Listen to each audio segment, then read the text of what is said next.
Hello, everyone. I am Carlton T. Clay. Welcome to Celebrating Black Excellence. Today's guest is one of the staples of the Augusta arts community. Let's present Executive Director of the Greater Augusta Arts Council, Denise Tucker. How are you doing today? I'm wonderful. How are you? Doing well. Thank you so much for being here. Definitely appreciate you. Thank you for having me. Welcome back to Celebrating Black Excellence. Now, last time you were here, it was literally hours before Helene hit. Absolutely. Do you remember that? I do. I do. And I remember coming here going, wow, it's windy. Wow, it's raining. Okay. But yeah. Like, who knew that our lives would be impacted so much and would change Had no idea. After that interview? No idea. No idea. But thank God we're still here. We're here. Yes, absolutely. Now, I want to talk to you about the Greater Augusta Arts Council. You know, first of all, you're doing such great work as executive director. You're doing it shows. We see all the work that you're doing. I want you to explain to the people, what exactly is the Greater Augusta Arts Council? So the Greater Augusta Arts Council is a small nonprofit here locally in Augusta, 57 years old, and our primary focus is arts advocacy. So we advocate for other nonprofits in the area, creatives, artists. We provide re-granting through the city arts grant. We manage the public art of the city. People think we're a city agency. We are not. We are a nonprofit, but we are the go-between, for public art in the city and then for the city arts grants. We do so many things. We just started a Creative Futures, which is for youth, Creative Futures youth membership, but primarily we're an advocacy organization. Nice. Now, it has been a little more than a year since you've taken the job as executive director. How are you feeling? Stress. No, I'm joking. I'm having fun. Yeah. I actually am having a great time. Arts always has had a special place in my heart. I've been in Augusta 39 years. I've always worked in the arts sector in some way. So it's been a lot of work. Coming behind somebody that's done this job for 27 years, at 27 years, you're coasting at that point. You really don't have to do any more heavy lifting. You're on your last grind, you can get ready to retire, but coming in as a new executive director, I had a vision, and I've actually just been on the ground getting that work done, building transparency. I have a whole new team with the exception of one person that's my public art manager, and we're just grinding. We're getting the work done. I feel great. And we actually see the work again. We see the impact that you're doing, and we definitely appreciate you. Now, again, I made this known last year how important it was, and I still want to make it known. You are the first Black woman to hold this position. How does that make you feel that you're having that impact, like the impact that you're making? Wow. It's a double-edged sword, and let me tell you why. Okay. I think in 2025, it is unfortunate that we still have to say that we're the first of anything. Living in America, we're the first. I just feel like that's unfortunate that we're still saying the first, but I do feel like it carries a big weight for me to be the first because there are a lot of expectations that come with that. I know that I have to go above and beyond, what someone that doesn't look like me is doing. So, we always have to push a little bit harder and we have to work a little bit harder just to make that impact. So I'm proud, my family's proud. I hope that my community is proud. And for me, I just want to, make the community, happy about, the work that I'm doing. Well, I want to say I can speak for the community. We are proud of you. We are grateful for you, and thank you for all that you're doing, not just in the arts community, but just in the city, in the area at large. So thank you so much. Thank you. No problem. Now, this was your first year as executive director running the Arts in the Hearts Festival, which is like the biggest thing here in the city. It was glowing success, raving reviews. I saw nothing but positive things on social media. Can you talk about your mindset as far as putting it together and what you wanted to do differently from previous years? I wanted people to actually feel the vibration of the arts in this community. So one of the things, like for the last 4 years working for the Arts Council, I've paid attention, and I've always looked and said, we could do this different, or we might be able to do that different. So one of the things I wanted to do is, I've noticed that every local artist is not a festival artist. Festival artist is a whole nother genre of art. It takes a special kind of person, but I wanted our local artists to actually have a place. So we had a little small local artist market. We did a lot of collaborations this year, which we haven't done in the past with, we had the Marriott on board. We had Saturday Market. They collaborated with us. They set up, the person who runs Saturday Market.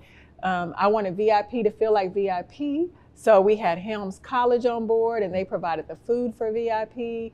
We had headliners, regional and national acts on every single stage. That's not something that we've done in the past either, because I wanted every stage to be hopping. Mm-hmm. So I think, and I had a niceness clause. So I told my staff, of course it's a festival, people are not supposed to know how hard it is to put on a festival. They're supposed to come in and enjoy the festival and enjoy the music and enjoy the food. And they're not supposed to know that maybe we're pulling our hair out. So our clause was anything crazy that happens, you write it on the whiteboard, we deal with it after the festival. But everybody that came to the festival should feel like they're coming to a place where they can just drop their shoulders and have a good time. So I think we were successful. I mean, we saw some things that we would do different next year, but yeah, it was great. It was positive. People enjoyed themselves, even despite the rain. Right. The rain had me twisted. I was so stressed when it started raining, and I stepped back and I watched the rain come down, and I was like, wow, okay, you can't control this. Right. This is not something you can control. Right. So I took a deep breath. When it stopped raining, people started shopping again. And I said, okay, well, I guess this isn't the end of the world. I thought it was, but it's not. So that was beautiful just to see Augusta come out. And it was nice to hear people say they were enjoying themselves. Now, how important are the arts to you on a personal level? Like, why are the arts important here in the CSRA? It's very important. And I'm going to tell you why. Arts improves so many things. It improves our quality of life. It beautifies our area. It improves education. If you think about, if you went to a fine arts high school, right? So you understand how important arts and education are. It makes our city what it is. And really, no matter where you work, the arts are involved. Even if you don't think about it, if you think about the arts, it's not just visual arts. We have writers, we have seamstress, we have culinary arts, like everything is art. So, it's one of the most important vehicles in our community. Absolutely, and I agree with you on that 1,000%. Now, what are some of your future goals as executive director as far as the art scene here in the CSRA? Wow, one of the biggest things, my goal this year is working on membership and transparency.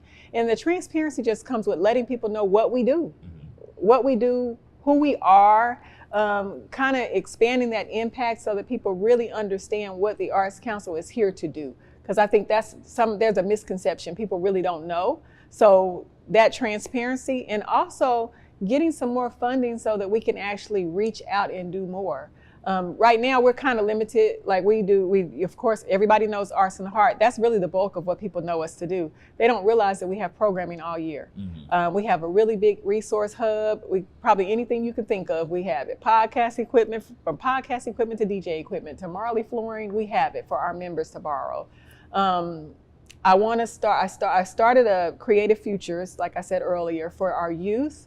I would like to increase that to be able to offer scholarships and things like that for young people that don't have access to the arts. Everybody's not going to be able to go to Davidson.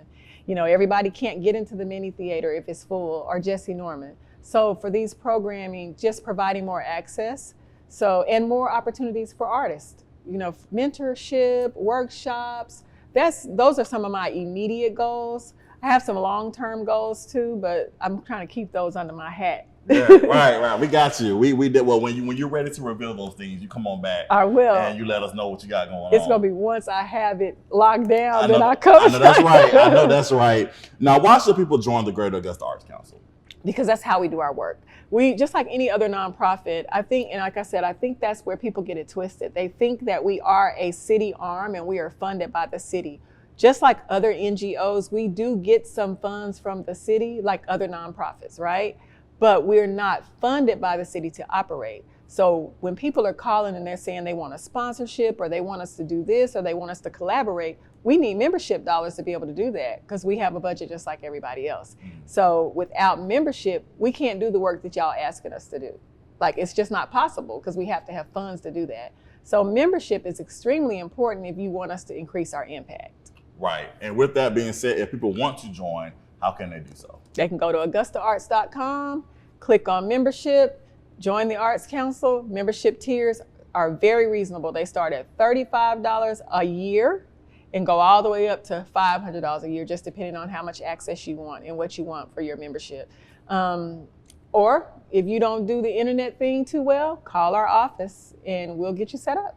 Nice. Well, Denise, once again, thank you so much for all the work that you're doing. We definitely appreciate you.